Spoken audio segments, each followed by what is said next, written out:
말씀의 향기. 말씀의 향기 매주 목요일 이 시간은 경기도 부천시 원미구에 위치한 세계로 부천교회 최선 목사님의 칼럼으로 함께합니다. 은혜의 시간 보내시기 바랍니다.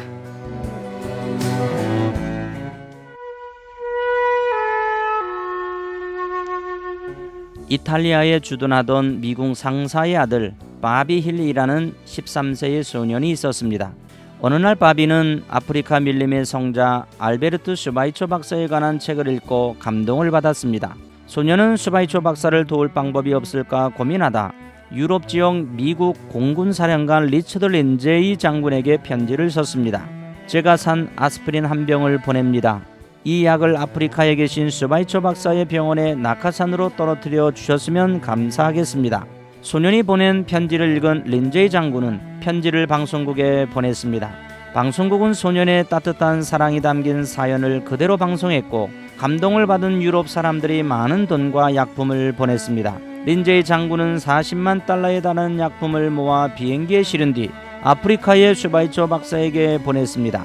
비행기 안에는 바비가 동승하였고 직접 슈바이처 박사에게 약품을 전달할 수 있었습니다. 슈바이처 박사는 어린아이가 이런 큰일을 할 수 있으리라고는 생각하지 못했습니다. 비록 작은 어린아이의 헌신이었지만 이 일이 아프리카 선교에 가장 큰 일을 이루게 됐습니다라며 감격을 수레했습니다. 예수님은 작은 것으로 큰 기적을 행하셨습니다. 누가복음 9장 17절을 보면 보리떡 5개와 물고기 2마리로 남자 5,000명이 먹고 배부르게 되었습니다. 이렇듯 작은 것으로 엄청난 기적이 일어난 것입니다. 예수님은 오병이어를 작다고 무시하지 않으시고 감사하셨고 그것으로 큰 기적을 행하셨습니다. 교회와 선교 사역에서 나의 작은 헌신이 얼마든지 큰 기적의 도구가 될 수 있습니다.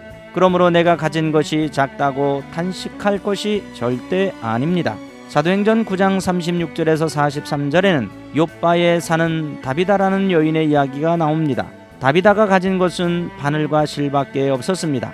그러나 다비다는 그것으로 불쌍한 사람들에게 옷을 지어 입혔습니다. 하나님은 그런 다비다의 모습을 보고 기뻐하셨고 다비다는 병들어 죽었지만 다시 살아나는 기적의 주인공이 되었습니다. 우리의 작은 헌신이 큰 기적을 가져옵니다.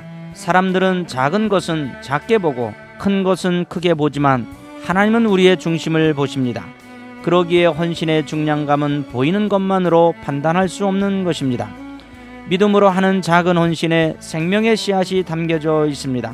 내가 가진 지식, 재물, 재능이 작고 또 애모나 신분이 초라하다고 우리의 헌신까지 보잘것없는 것이 아닙니다. 하나님은 중심에 담겨진 나의 믿음을 보십니다.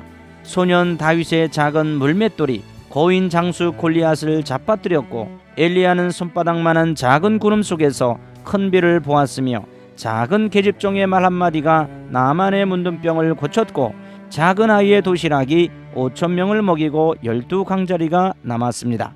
사랑하는 극동방송 가족 여러분, 하늘나라에 감춰진 비밀 중에 하나는 작은 것입니다. 작은 것에 놀라운 비밀이 숨겨져 있습니다. 작은 씨앗 속에 천국의 비밀이 담겨 있고 작은 것을 통해 하나님의 기적과 역사가 일어나는 것입니다. 그러므로 하나님의 관점과 사람의 관점은 전혀 다름을 발견할 수 있습니다. 삶을 살면서 다른 사람에게 무시당하더라도 하나님께서는 나의 작은 헌신을 태산처럼 보신다는 사실을 잊지 마시고 승리하시는 성도들이 되시기를 예수 그리스도의 이름으로 축복합니다.